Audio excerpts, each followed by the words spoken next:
ऐसा उदाहरण शायद ढूंढना मुश्किल है कि 5 कल्याणक एक साथ हों। पंच कल्याणक महोत्सव तो होता है, लेकिन 5 जिनालय हों, उनमें वेदियां हों, उनमें श्री जी विराजमान होना हो, 2 नए मंदिर बने हों और पूरा वैसा आयोजन हो। ये सब अपन ने कोई रिकॉर्ड बनाने के लिए नहीं किया, लेकिन ऐसा सौभाग्य से ही योग मिलता है कि 5-5 पंच कल्याणक एक साथ संपन्न, और उसके बाद अभी तुरंत एक दूसरा पंच कल्याणक। कभी कभी लोग शिकायत करते हैं कि इतने सारे आयोजन करने की क्या जरूरत पड़ी है, इतने सारे पंच कल्याणक करने की क्या जरूरत पड़ी है? अब तो खैर आदमी के 2 से तीसरा बच्चा होता नहीं है, नहीं तो उसको कहो कि अलग अलग शादी करने की क्या जरूरत पड़ी है बच्चों की। और शादी भी करते हो तो इतना सारा प्रपंच करने की क्या जरूरत पड़ती? नहीं, लोगों को दिखाना पड़ता है, हमारी प्रतिष्ठा का सवाल है। तो भगवान के पंच कल्याणक में भगवान जिनेंद्र की आराधना का सवाल नहीं है। आपसे ज्यादा प्रतिष्ठा तो 3 लोक के नाथ की होना ही चाहिए ना। और हम घर गृहस्थी में इतना सारा उलझ करके इतना सारा गड़बड़ करते हैं, और धर्म ध्यान में भी अगर कुछ लगा दिया, संसार की बढ़ाने के लिए जो कुछ लगा रहे हो, अपने खाने पीने मौज मस्ती में लगा रहे हो, वो संसार बढ़ाने वाला है, और धर्म ध्यान में जो कुछ लगा रहे हो संसार घटाने वाला है। समझना, सौभाग्यशाली हैं कि आज सब यहां विराजे हैं।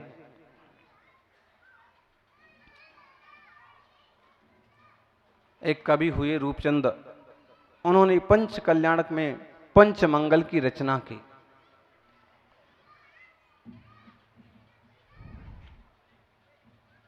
पंच कल्याणक में कैसे क्या होता है, भगवान की आराधना कैसे होती है, उसका उन्होंने कविता रूप से कथन किया।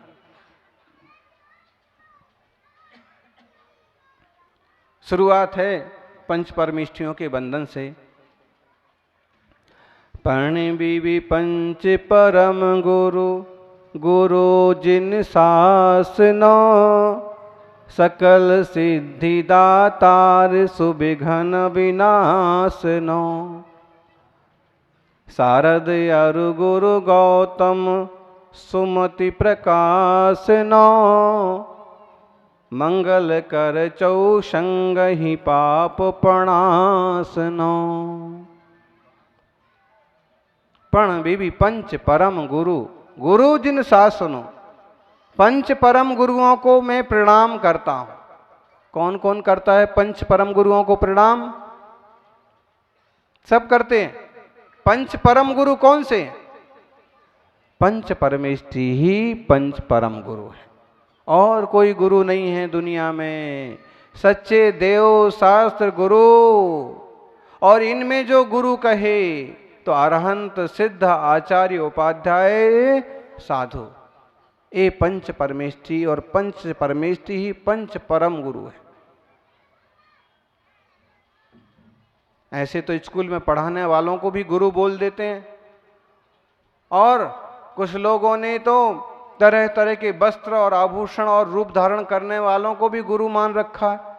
इसका तो कुछ इलाज नहीं है, लेकिन वास्तव में जो विषय वासना से रहित हैं, जो शुद्ध बुद्ध चैतन्य तत्व की आराधना करने वाले हैं, वे गुरु ही परम गुरु है।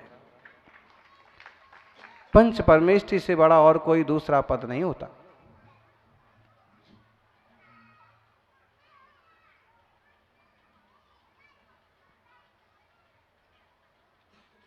उनसे बड़ी कृपा कोई दूसरी नहीं होती। हमने आपको बताया ना, कल दिनेश जी राजेंद्र यादव राजस्थान सरकार के मंत्री जी को लेके आए, और थोड़ा सा विषय बढ़ाने के लिए कहा कि इनके ऊपर मुख्यमंत्री की भी कृपा है, इनके ऊपर विधानसभा अध्यक्ष की भी कृपा है। तो उन्होंने कहा कि भाई वो तो ठीक है, लेकिन सबसे पहले इनकी कृपा होना चाहिए, गुरु की कृपा, परम गुरु।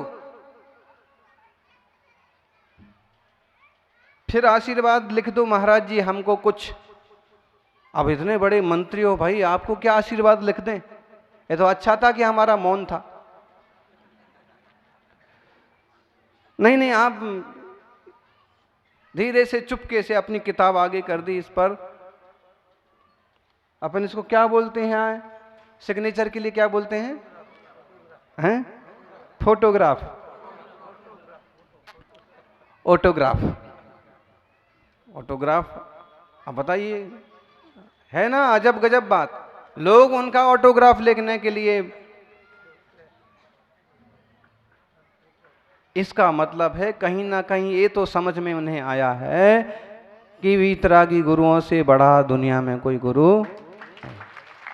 कुछ समझ में आया हो ना, ये तो ध्यान में आया कि इन साधुओं की तपस्या कुछ अद्भुत होती है, बढ़ चढ़ के होती है, अलग होती है। लिख देते हैं भाई, लेकिन हमारे टेबल पर पेंसिल दिखाई नहीं दी, तो उन्होंने अपना पेन निकाल के दिया। दिया था ना, पेन दिया कि हमारे पेन से लिख दो। हमने पेन नहीं लिया, तो फिर इन्होंने कहा कि महाराज जी पेन से नहीं लिखते हैं, पेंसिल से लिखते हैं। फिर हमने अपनी पेंसिल से ही शुभाशीष लिख दिया।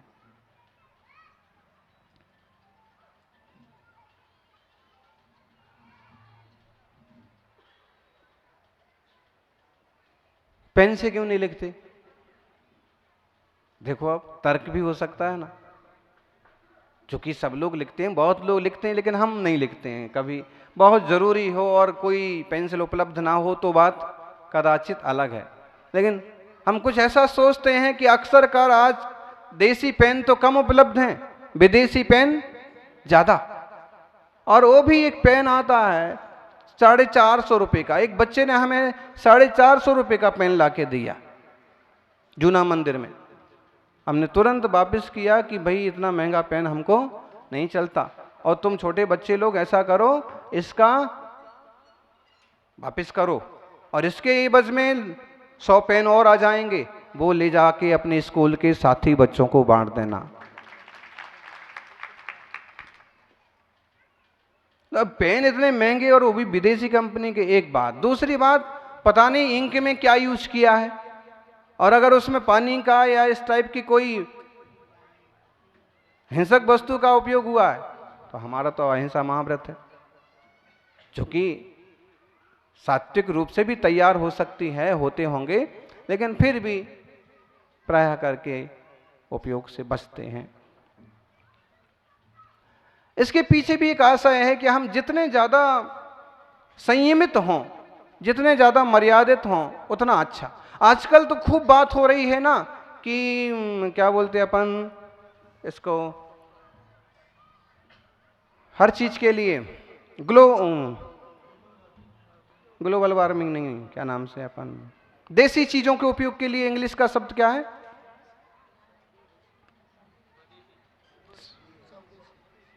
स्वदेशी। पंडित जी, हिंदी का ही शब्द है, इंग्लिश का शब्द आजकल बहुत चल रहा है। हर्बल नहीं, वातावरण के लिए लाभदायक, इको फ्रेंडली, ये शब्द है। हाँ, आप लोग भी सब महिलाएं इको फ्रेंडली ही है। इको फ्रेंडली का मतलब पर्यावरण के लिए मित्र, प्रकृति के लिए अच्छा, और जो कुछ प्रकृति के लिए अच्छा होता है मुनियों के जीवन में वही पाया जाता है। आज भी हैं बड़े बड़े लोग देसी खान पान की बात कर रहे हैं, जबकि मुनियों की परंपरा और चर्या में तो वही सब चलता है। इतना सा भी अशुद्ध नहीं होना, इतना सा भी बाल नहीं आ जाना, इतना सा भी जीव जंतु नहीं आ जाना, इतना सा भी अभक्ष नहीं हो जाना, बासा और पुराना नहीं हो जाना। तो पंच परम गुरु, गुरु जिन शासनो, सकल सिद्धि दातार विघ्न विनाशनो। ए मुनिराज, ये पंच परमेष्ठी सकल सिद्धि के दाता हैं। रिद्धि सिद्धि देने वाले कौन? पंच परमेष्ठी, अरहंत, सिद्ध, आचार्य, उपाध्याय, साधु। अरहंत भगवान के बिंब विराजित कर लिए, उनकी आराधना करो।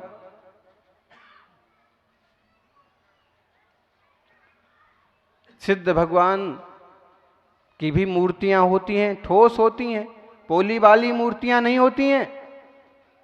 कभी कभी लोग पूछने भी आते हैं और कभी कभी मंदिर में देखने को भी मिलता है कि यूं एक खाना सा खांचा सा रख रखा है, सांचा सा आर पार है और थोड़ी सी धातु लगी हुई है, मनुष्याकार दिखता है। ये बोले सिद्ध भगवान की मूर्ति है।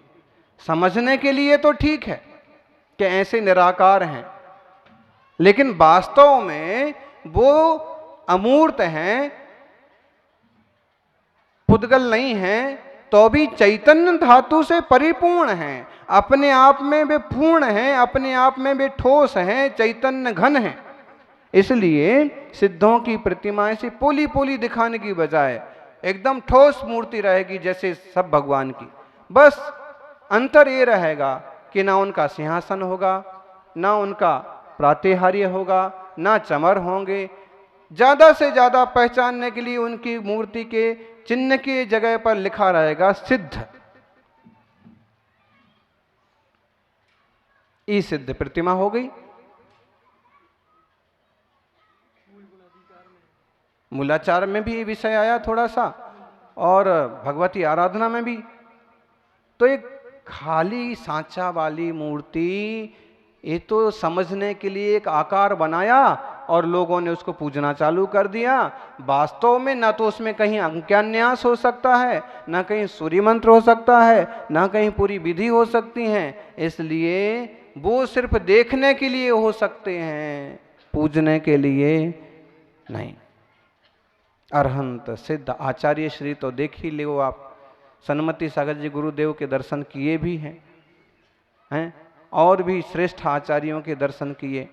तो आचार्य परमेष्ठी, पंच परम गुरु, उपाध्याय जी, साधु परमेष्ठी, मुनिराज। और साधु तो वही शोभा देता है जो साधना की धुन में मस्त है? साधु हैं? धुनी रमाओ। धुनी किस चीज की धुनी रमाना है जी? राख पोत लेना वो धुनी रमाना नहीं हुआ। आग जला करके धुएं के सामने बैठ जाना धुनी रमाना नहीं हुआ। धुनी रमाने का मतलब हुआ देव शास्त्र गुरु या वीतराग या परमात्मा की धुन में रम जाना, धुनी रमाना। और दुनियादारी के प्रपंच दिल में दिमाग में नहीं आना। देखो अभी आप लोग भी धुनी रमा रहे हैं नहीं? ये सब देवताओं के बीच में कुर्ते पजामे वाला देव कैसे आ गया? रूप बदल के आ गए। इतनी जल्दी नहीं बदलने का, पहले पूरी विधि होने दो फिर बदलने का। हाँ, और नहीं तो फिर जो है आपकी देवी घबरा जाएगी कि कौन सा नया देव आ गया है। तो सारी चीजें एकदम, आप तो एंजॉय बोला था ना कल एक शब्द, आनंद का, खुशी का उत्सव है। पूरे दिन भी इंद्र के कपड़े पहन के घूमो तो कोई मना करने वाला नहीं है। और पंडित जी ने भी लाइसेंस दे दिया स्थापना करके। ऐसे ही जाने का बाजार में भी लोग पूछें कि भाई, बोलना कि मैं देव हूं, एक बार वो भी सोच में पड़ जाएगा।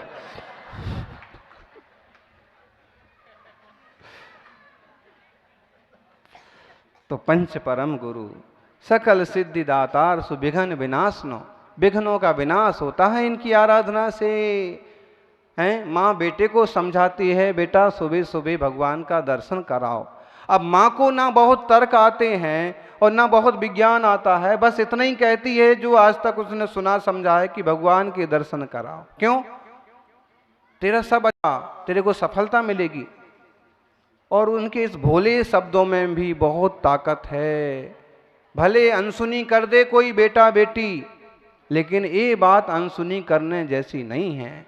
जब हम प्रभु का दर्शन करके जाते हैं तो कई सारे विघ्नों का विनाश आपो आप होता है, पाप कटते हैं।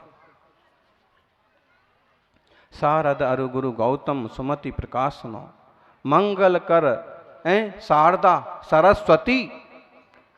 एक शब्द आता है मूर्तियों पर, सरस्वती गच्छे, कौन सा गच्छ है जी आपका? सरस्वती गच्छ। कैसे सरस्वती गच्छ? सीधा सीधा अर्थ बोलो तो हम अनपढ़ लोग नहीं हैं, हम लोग सरस्वती के गच्छ के हैं, हमको भी विद्या आती। और इसका इतिहास पूछो तो इसका कोई एक इतिहास है कि जब कुंद कुंद स्वामी ने शारदा को, अंबिका को, सरस्वती को बुलवा दिया, मूर्ति को बुलवा दिया। गिरनार जी हम लोग गए, आप लोग भी गए होंगे, पहाड़ पर अंबिका की मूर्ति है। उसके बारे में मान्यता है कि कभी कुंद कुंद यहाँ आए थे और विवाद होने पर सामने वाली पार्टी ने कहा पहले हम जाएंगे।